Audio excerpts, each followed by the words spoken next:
Fala galera, beleza? Bem-vindos a mais um Direto do Forno e hoje com assunto quente. Imagino que você já esteja ciente do que está acontecendo na Ucrânia nesse momento. A invasão russa que abalou o mundo nesses últimos dias e gerou todo um novo temor sobre um possível conflito mundial. Mas será mesmo que essa situação no leste europeu vai fazer com que a gente entre em uma guerra gigantesca e que pode, inclusive, acabar com o mundo? Antes de eu falar sobre isso, você já sabe. Deixa aí o gostei no vídeo, se inscreve no canal e se curtiu, compartilha com os amigos. Galera, rumo a 2.900 inscritos. Não se esqueçam que eu deixo aqui embaixo as referências que eu uso para fazer o vídeo, assim como também as minhas redes sociais, com foco para o meu Instagram e Twitter, que eu estou fazendo posts especiais sobre história e política nessas redes. Segue lá. Mas chega de papo furado, vamos logo pro vídeo. O fantasma do fim do mundo é algo que influencia e faz parte de inúmeras sociedades, pelo mundo e pela história. Seja uma visão religiosa focada no apocalipse, seja um medo de alguma grande catástrofe natural que iria destruir algum povo, ou mesmo uma renovação com algum deus voltando e o mundo voltando a ser um lugar paradisíaco, esse tipo de interpretação ficou muito presente ainda na nossa sociedade contemporânea. Entretanto, em nenhum momento a humanidade chegou tão perto disso quanto o que aconteceu na chamada Guerra Fria.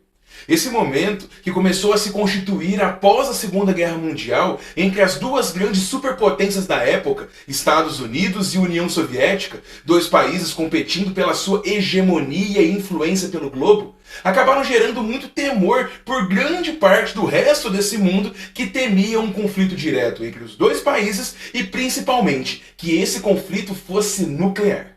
Nunca houve um conflito direto entre Estados Unidos e União Soviética. Porém, as centenas de guerras locais que vão acontecer espalhadas pelo globo, assim como as ações de espionagem, competição militar e tecnológica, as influências entre governos do mundo todo para fazer deles fantoches de uma dessas duas grandes superpotências, acabou fazendo uma grande propaganda e um pensamento social enorme na época. É muito interessante a gente perceber que desde a década de 40, desde principalmente Hiroshima e Nagasaki, o mundo começa a entrar num certo medo da destruição que as armas nucleares poderiam causar. Essa característica de pensamento social vai ficar muito forte, principalmente nas sociedades americanas e soviéticas. E isso vai gerar um monte de comportamentos que vão se refletir na política e na cultura. Um exemplo grande disso é justamente o relógio do fim do mundo, ou Doomsday Clock, que vai ser criado pela Bulletin of Atomic Science, ou Boletim de Cientistas Atômicos, que começa a ser publicada a partir do ano de 1947. O relógio do fim do mundo foi criado para ser, de uma maneira didática, um referencial para a humanidade do mundo inteiro para entender quão próximos a gente estaria do fim. A questão das armas nucleares realmente incomodaram muita gente, e o número catastrófico de mortes que aconteceu nas cidades japonesas acabou fazendo com que muitos cientistas, inclusive participantes do Projeto Manhattan, esse projeto que vai construir as primeiras bombas atômicas ali nos Estados Unidos, comecem a serem mais ativistas em torno de questões como direitos humanos. Era uma arma muito poderosa e a gente não sabia a extensão desse poder, a extensão das próximas bombas e dos avanços tecnológicos nucleares, e muito menos se algum país poderia utilizar isso para destruir outros países em situações de guerra. O relógio funciona assim. Se você está tendo no mundo situações de guerra que podem, ao longo prazo, ou mesmo no curto, comprometer a segurança mundial, você tem os minutos do ponteiro adiantados. Então você vai para frente. Assim como, se você tem alguma situação de paz, você atrasa o movimento desse relógio, fazendo com que a hora volte. Isso é para ser didático, até porque essa associação de cientistas, ela justamente quer chamar atenção para as pessoas para essas causas que importam e que podem levar a humanidade para um fim. A primeira vez que você vai ter isso, em 47, o relógio marcava 11h53, 7 minutos para meia-noite. Justamente porque era um cenário que as pessoas não sabiam direito até onde o armamento nuclear poderia levar e tinham um grande ambiente de medo, já que a União Soviética e os Estados Unidos estavam se consolidando como as grandes potências pós-Segunda Guerra. E não tem nada de científico nessa medição do relógio. Na verdade, a gente tem todo um parecer que tem um caráter praticamente político de várias mentes que você vai ter ali nessa associação, que acabam colocando de forma arbitrária quais são os minutos a serem colocados para frente ou para trás. Então, isso vai realmente tendo reuniões, tem todo um critério político ali para ser estabelecido, mas que se baseia também em opiniões de vários cientistas de várias áreas, e a gente acaba tendo um referencial que chama a atenção, porém também está cercado de críticas. Como o impacto que você tem a opinião de alguns cientistas dessa associação, que acabam aumentando muito o medo sobre as armas e as questões nucleares, e acabam inclusive dando mais minutos quando a gente tem qualquer tipo de direcionamento a um mundo mais nuclear, seja inclusive em questão de energia, assim como também vamos ter muitos comentários, principalmente de conservadores, que acham esse jeito de fazer uma política de fim do mundo algo bastante precário e que pode condicionar as pessoas ao medo ou a você demonizar certas opiniões políticas que supostamente levariam a humanidade para o fim dos tempos. Essa associação de cientistas atômicos que se reúnem para fazer esse boletim e estão filiados à Universidade de Chicago, nos Estados Unidos, acabaram ganhando bastante influência, principalmente pelo uso cultural desse relógio. É algo que vai aparecer desde canções de heavy metal até capas de história em quadrinho. Justamente porque era uma sentença de morte que nós poderíamos realmente medir. Nós, inclusive, vamos ter momentos que a gente vai voltar muitos minutos no ponteiro. Como em 91, que o relógio vai marcar 17 minutos para meia-noite, 11h43. Derivado principalmente do fim da União Soviética e supostamente o fim desse medo de um mundo bipolar ou de um conflito direto entre duas superpotências, mas também por toda a questão de você assinar os tratados de paz e de não proliferação de armas nucleares que os Estados Unidos vão fazer com a moribunda União Soviética. Porém, a gente tem que entender que desse momento, 91, que a gente vai ter o menor tempo do relógio do fim dos tempos, 31 anos depois, agora em 2022, nós estamos com um ponteiro mais próximo da meia-noite. Nós estamos nesse momento faltando 100 segundos para meia-noite, segundo a última medição no começo de 2022. Com o passar das décadas, a questão nuclear é um grande ponto, porém ela também acaba convivendo com outras supostas catástrofes e processos que poderiam acabar com a humanidade. Seja a mudança climática, seja a questão de pandemia, seja a questão da fome e da desigualdade, e essas questões acabam sendo levadas para você fazer a composição desse relógio. E isso não necessariamente é automático. Até porque a gente vai ter situações muito problemáticas, como a crise dos mísseis de Cuba em 62, que já tem vídeo no canal inclusive sobre isso, que a gente não vai ter uma atualização do relógio naquele tempo. A gente só vai ter muitos anos depois e justamente atrasando os ponteiros, porque a gente estaria supostamente em uma situação de maior paz.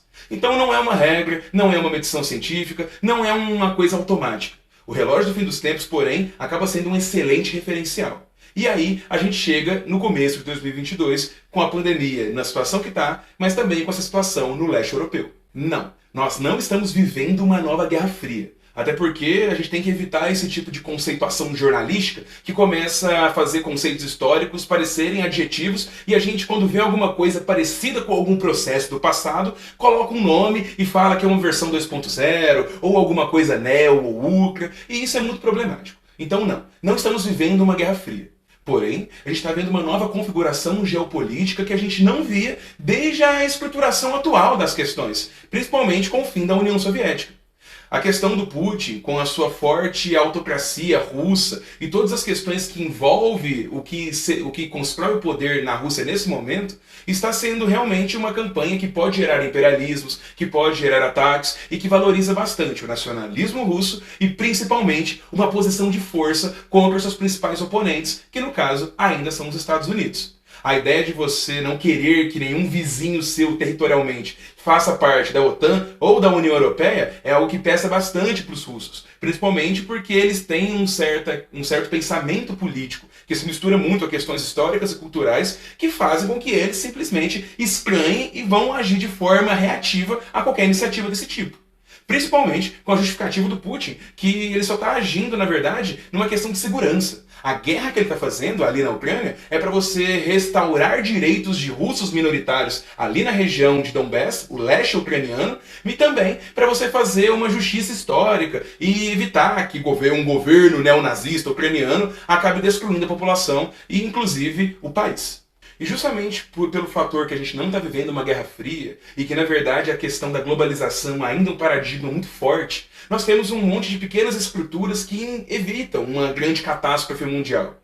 A questão de você aumentar os laços internacionais, inserir países na comunidade internacional, ligá-los através de pactos de comércio ou blocos econômicos, é um jeito excelente de você diminuir a questão da quantidade e do poder das guerras. Como Steven Pinker fala no seu clássico Os Anjos Bons da Nossa Natureza, ele vai utilizar muitas estatísticas para mostrar que desde o fim da Guerra Fria, a humanidade conheceu um período muito grande de paz. É um momento de grande valorização dos direitos humanos, uma grande diminuição da fome, uma grande diminuição da violência em uma escala geral, entendendo inclusive crimes, mas principalmente uma grande diminuição de guerras e conflitos de maneira racial ou mesmo religiosa. E isso, por mais que agora a gente esteja vendo uma crescente, era possível por causa desses laços que foram construídos na década de 90. Quando você insere mais países, você acaba promovendo a paz entre eles. Você não tem que deixar o cara fora do jogo da comunidade. Você tem que tentar inserir. E talvez tenha sido esse o grande erro das potências ocidentais quando não colocaram essa Rússia pós-União Soviética nos principais blocos econômicos ou nas principais negociatas e acabaram deixando eles numa posição quase isolada. O que fez com que eles pudessem, inclusive, forçar uma nova geopolítica e acabar ficando aliados de países como a China, como o Irã, entre outros. E é nesse momento que nós atamos o relógio do fim dos tempos com a situação na Ucrânia. Por si só, é uma situação bastante violenta, cruel, que está matando civis e faz lembrar o pior que a humanidade pode fazer. Guerra é um negócio bastante estúpido, não é videogame. Pessoas morrem, a gente tem crises de refugiados, a gente tem destruição de economias, de culturas, de memória.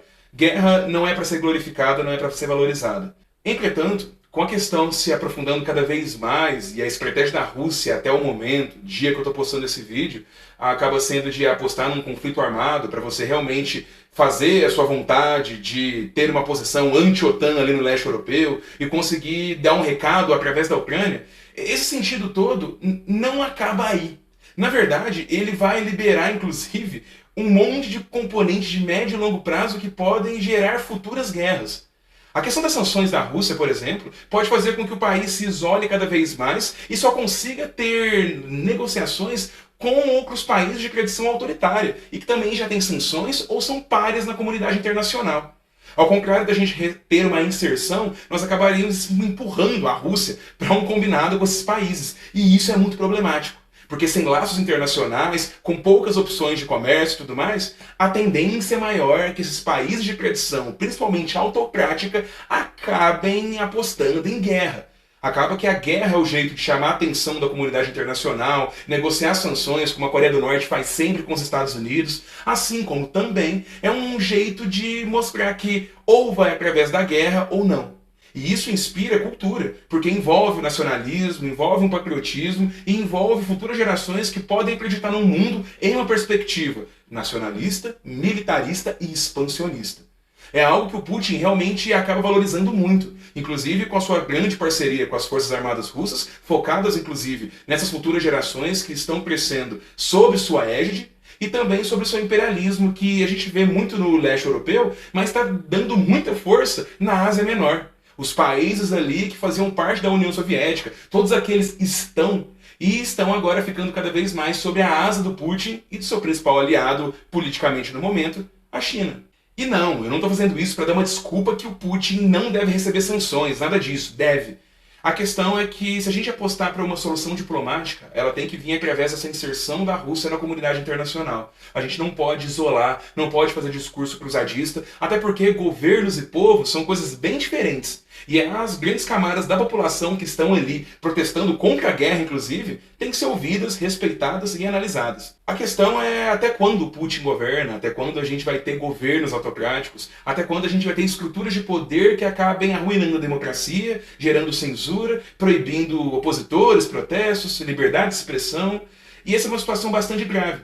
E se a gente quer impedir que o mundo realmente avance no relógio do fim dos tempos, a gente tem que fazer uma solução rápida. Claro que não cabe a nós, não é tipo recicle, mas é pra gente ter essa noção que A gente tem que sempre buscar o caminho dessa inserção, seja na comunidade intelectual, seja na vida geral, mas principalmente entender que a situação na Ucrânia está longe de terminar e que as questões das sanções que já estão acontecendo, das expulsões dos sistemas bancários que a Rússia está sofrendo, das destruições de tratados internacionais, tudo isso pode gerar situações bem mais complexas e espero que os governantes estejam pensando nisso, porque, infelizmente, guerra pode vir daí.